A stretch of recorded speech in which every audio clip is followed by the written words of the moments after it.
గుజరాత్లోని అహ్మదాబాద్లో ఘోర విమాన ప్రమాదం చోటు చేసుకున్న విషయం మనందరికీ తెలిసిందే.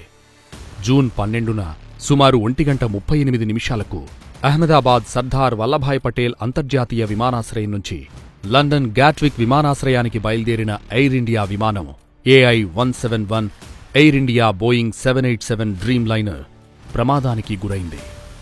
అయితే ఈ విమానం ప్రమాదానికి గురికావడానికి ముందు నిమిషానికి 475 అడుగుల వేగంతో కింద పడిపోయినట్లుగా ఫ్లైట్ రాడార్ 24 రిపోర్ట్లో వెల్లడించింది. ఈ దుర్ఘటన దేశవ్యాప్తంగా విషాదాన్ని నింపింది.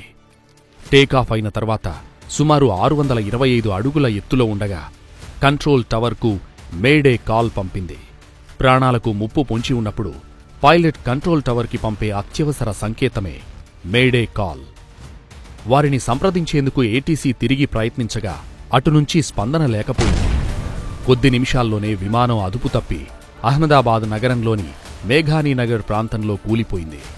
ఈ ప్రమాదం జరిగినప్పుడు విమానంలో 242 మంది ప్రయాణికులు, సిబ్బంది ఉన్నారు. ఈ దుర్ఘటనలో 230 మందికి పైగా ప్రాణాలు కోల్పోయినట్లు అధికారులు తెలిపారు. మరణాల సంఖ్య పెరిగే అవకాశం ఉందని Ahmedabad police commissioner G S Malik వార్తా సంస్థ ANIతో అన్నారు. విమానం బీజే మెడికల్ కాలేజ్ డాక్టర్ల హాస్టల్ భవనంపై పడి భారీ అగ్ని ప్రమాదం సంభవించింది. లంచ్ టైం కావడంతో చాలామంది విద్యార్థులు హాస్టల్ భోజనశాలలో ఉన్నారు. దీంతో 5 MBBS విద్యార్థులు అక్కడికక్కడే ప్రాణాలు కోల్పోయారు. మరో 30 మంది విద్యార్థులు తీవ్రంగా గాయపడ్డారు. ఈ విషయాన్ని అధికారులే నేరుగా వెల్లడించారు. ప్రమాద సమయంలో విమానంలో 169 మంది భారతీయులు, 53 మంది బ్రిటిష్ పౌరులు, 7 మంది పోర్చుగీస్, 1 కెనడియన్ ఉన్నారు. ఈ ప్రమాదం కారణంగా గాయపడిన వారిని ఆస్పత్రులకు తరలించారు. ఈ విమానాన్ని కెప్టెన్ సుమీత్ సభర్వాల్ నడిపారు. ఆయనకు 8200 గంటలకు పైగా విమానం నడిపిన అనుభవం ఉంది. సహ పైలట్ క్లైవ్ కుందర్కు 1100 గంటల అనుభవం ఉంది. గుజరాత్ మాజీ ముఖ్యమంత్రి విజయ్భాయ్ రూపానీ 6 నెలలుగా లండన్లో ఉంటున్న తన భార్యను తిరిగి తీసుకురావడానికి లండన్ బయలుదేరగా ఈ ప్రమాదంలో దురదృష్టవశాత్తు మరణించారు. టాటా గ్రూప్ ఈ విమాన ప్రమాదంలో ప్రాణాలు కోల్పోయిన ప్రతి ఒక్క బాధిత కుటుంబానికి ₹1 కోటి పరిహారం ప్రకటించింది. అలాగే గాయపడిన వారి వైద్య ఖర్చులను కూడా తామే భరిస్తామని, వారికి అవసరమైన సహాయం, మద్దతును అందజేశామని Tata Sons chairman N Chandrasekaran తెలిపారు. అంతేకాదు బీజే మెడికల్ హాస్టల్ నిర్మాణానికి కూడా సహాయం చేస్తామని ఆయన హామీ ఇచ్చారు. ప్రమాదం జరిగిన కొన్ని గంటల్లోనే దర్యాప్తు మొదలైంది. ఢిల్లీ నుంచి అహ్మదాబాద్కొచ్చిన ఈ ఎయిర్ ఇండియా విమానంలో ఆకాష్ అనే వ్యక్తి ప్రయాణించాడు. ప్రమాదం జరగడానికి ముందే అతడు విమానంలో లోపం ఉందని ట్విట్టర్లో వీడియో పోస్ట్ చేశాడు. ఈ ప్రమాదంపై దర్యాప్తు చేయడానికి ఒక బృందాన్ని పంపుతున్నట్టు యూకే ప్రభుత్వం గురువారం తెలిపింది. UK air accidents investigation branch AAIB భారతదేశంలోని ఎయిర్ క్రాఫ్ట్ యాక్సిడెంట్ ఇన్వెస్టిగేషన్ బ్యూరోకు సహాయం చేయడానికి అధికారికంగా ముందుకొచ్చింది.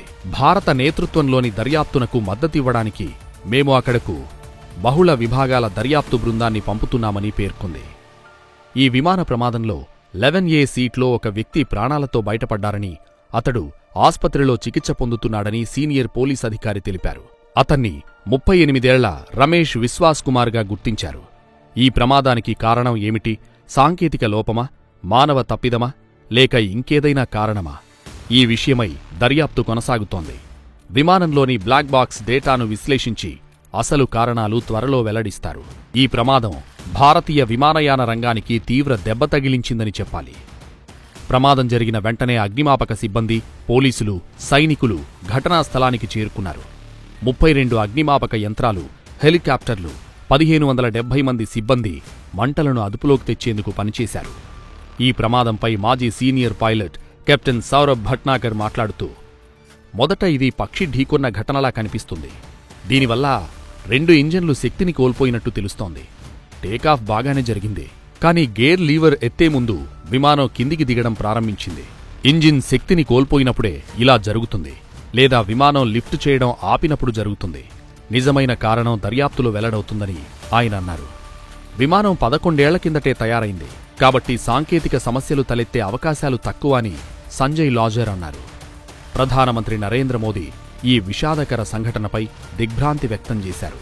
ఈ ఘోర ప్రమాదం ఎయిర్ ఇండియా సంస్థకు మాత్రమే కాకుండా మొత్తం భారత విమానయాన రంగానికి ఒక హెచ్చరికగా నిలుస్తోంది. ప్రజల విశ్వాసాన్ని మరలా పొందేందుకు సంస్థలు మరింత బాధ్యతతో ముందుకు రావాల్సిన అవసరముంది. సాంకేతిక పరిజ్ఞానాన్ని మెరుగుపరచడం, భద్రతా ప్రమాణాలను పటిష్టంగా అమలు చేయడం వంటి చర్యలు తక్షణమే తీసుకోవాలి. ఈ సంఘటన తర్వాత విమాన భద్రతపై మరింత మేధోపరమైన చర్చలు, లోతైన పరిశోధనలు జరగడం అనివార్యం. ఈ విషాద సమయంలో బాధితుల కుటుంబాలకు మన ప్రగాఢ సానుభూతి తెలియజేస్తూ, భవిష్యత్తులో ఇటువంటి ఘటనలు పునరావృతం కాకుండా చర్యలు తీసుకోవాలని, ఇలాంటి సంఘటనలు మళ్లీ జరగకూడదని ఆకాంక్షిద్దాం.